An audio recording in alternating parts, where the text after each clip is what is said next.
Good morning, good afternoon, and good evening, everybody. Thank you for tuning in to another Supatease video. Mists of Pandaria Classic is right around the corner, and there were a lot of concerns for it related to PvP that have been brought up by players such as Minpoike and the community abroad that Blizzard was requested to take a look at, which are likely going to be implemented also at the end of this final season for Cataclysm as well. So if you want to make sure that you're staying up to date with news related to World of Warcraft, educational and entertaining content, then make sure to smash that subscribe button. Your support is greatly appreciated.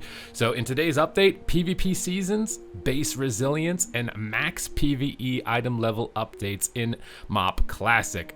It feels like it's been quite some time since we've seen a PvP focused update, right? Let alone for Classic. I thought that it had just been completely well, that's it. That's all we're going to get is we're going to get these new dungeons or whatever they're called for MoP, and we got a bunch of PvE tuning, and that was going to be that, and there wasn't going to be anything else going for it, but it looks like it's going to be getting some interesting adjustments here. So we've updated several PvP-focused elements of the upcoming Mists of Pandaria Classic experience, and we would like to share them. During an active season, the conquest cap will go up every week for all characters. If a player does not reach the cap in a week, they will be able to catch up. This is a change we made in Cataclysm Classic, and we are pleased by the feedback. I think a lot of players say that it's really easy to get geared up basically in PvP.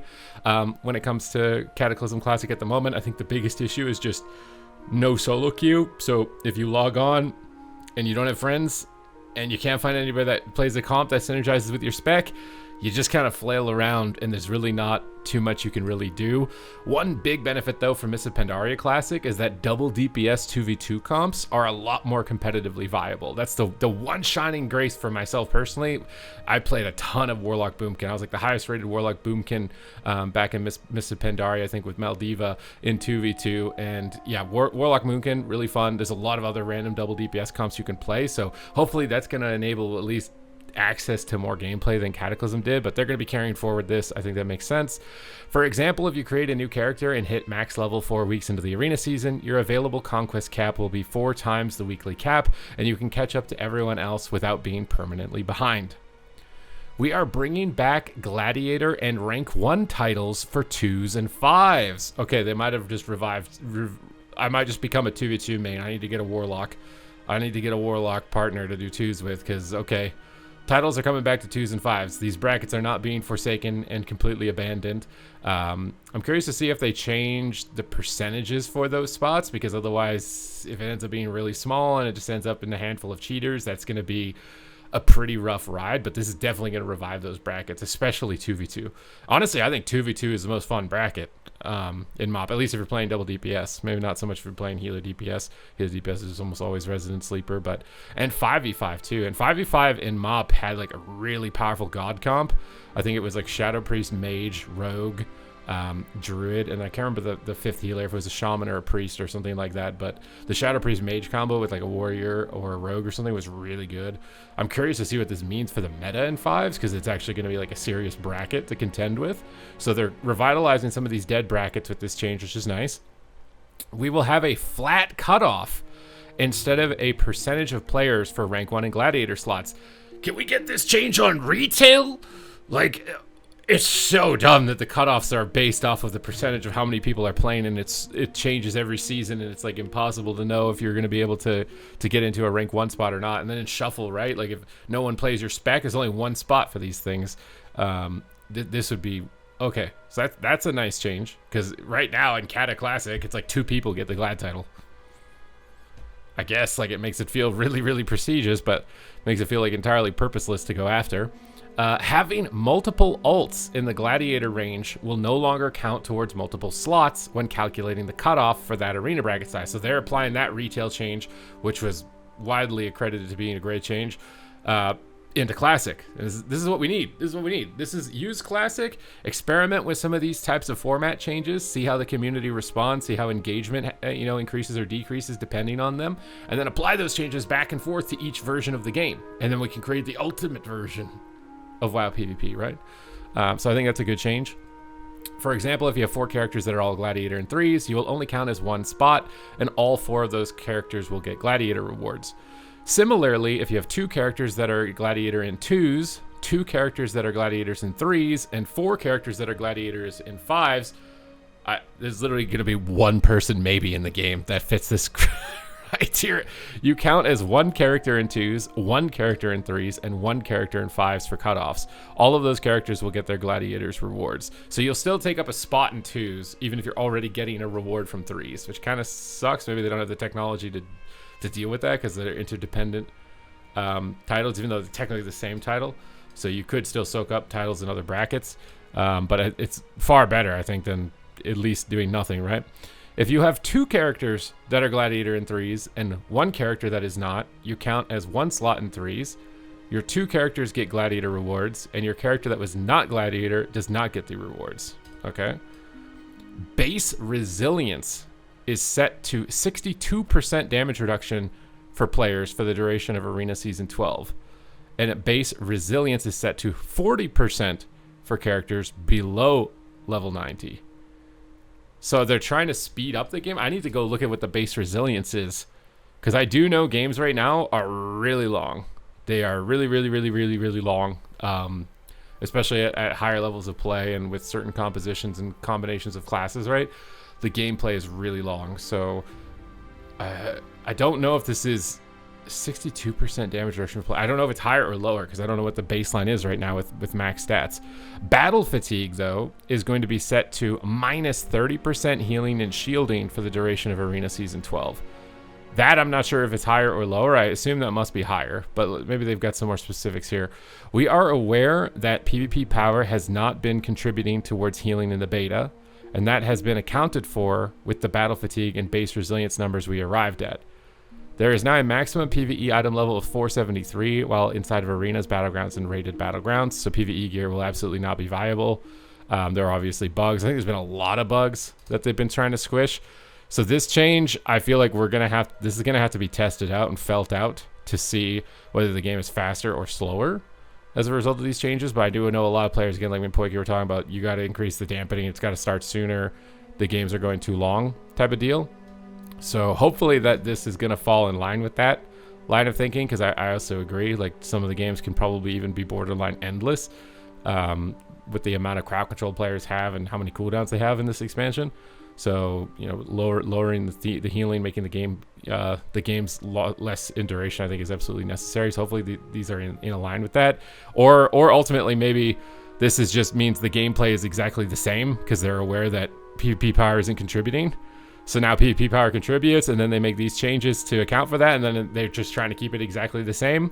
That's the other way to look at this as a possibility. It's either exactly the same, or I would hope that it's going to make the games faster.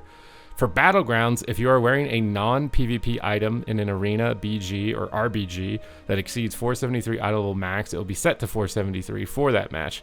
For clarity, PvP items like Conquest weapons at item level 490 are not affected by this cap and retain their item level. As always, thank you for your feedback, the WoW Classic team. So PvE gear was, there was a patch that removed PvE gear in the original Mists of Pandaria Classic, because I remember doing Throne of Thunder on my Boomkin to get the trinket off of Lei Shun, the one where it gives you like 100% crit for like 4 seconds. It's really OP on Boomkin because you snapshotted your dots with it, and then all your dots crit for their full duration, and when they crit, they give you instant star surges, so you're just like blasting instant star surges the whole time during the trinket proc. And they literally patched the PvE gear out of the game the following week, and I was really mad because I played all of Cataclysm and I got the Cunning of the Cruel after the season ended, and I never got to really play with PvE gear. One time I got a piece of PvE gear, they removed it from the game, and I wasn't allowed to have any fun with it.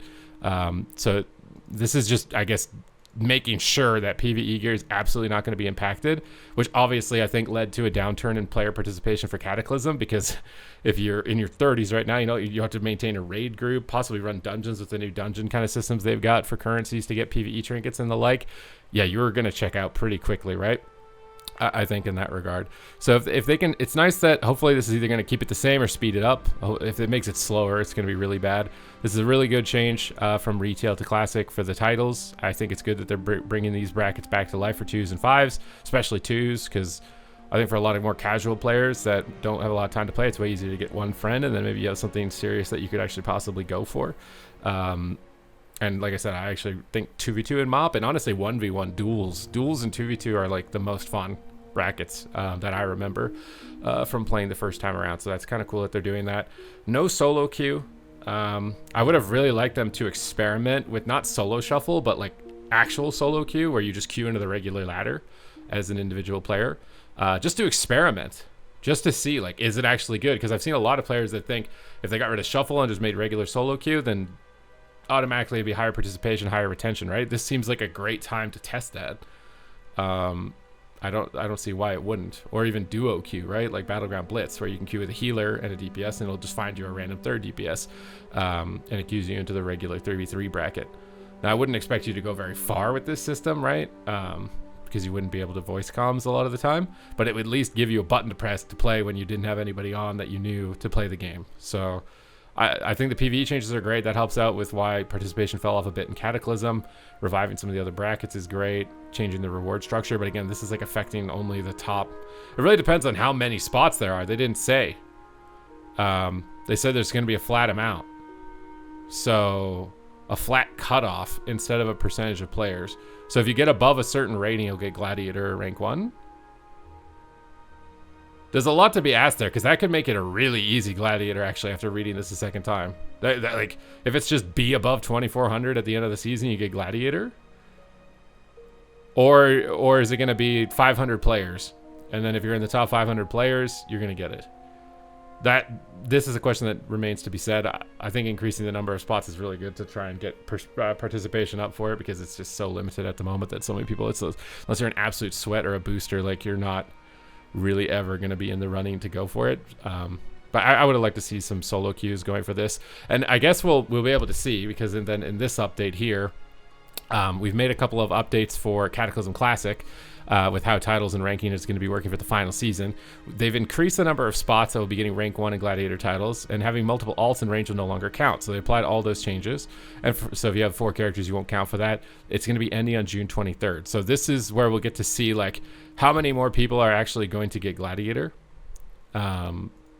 and whether or not it's actually a significant amount that, like, you should be like, oh my god, I can actually maybe potentially play for this reward. That's going to be a real thing.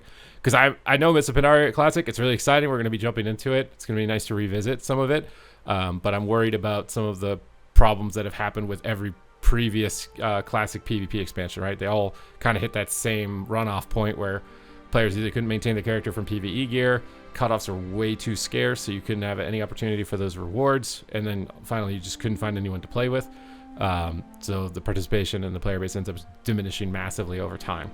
Hopefully some of these changes will address that. Still no solo queue though, unfortunately, but they're talking about PvP. I was starting to be worried. Okay, I was sitting here like, every update is just PvE change, new mount, new transmog. I'm gonna make a video talk about that, I guess, because that's all there is to talk about. We got a PvP one, so there's hope. There's light at the end of the tunnel. There's hope. So thank you guys very much for watching the video. I hope you guys enjoyed this update, and I will see you in the next one.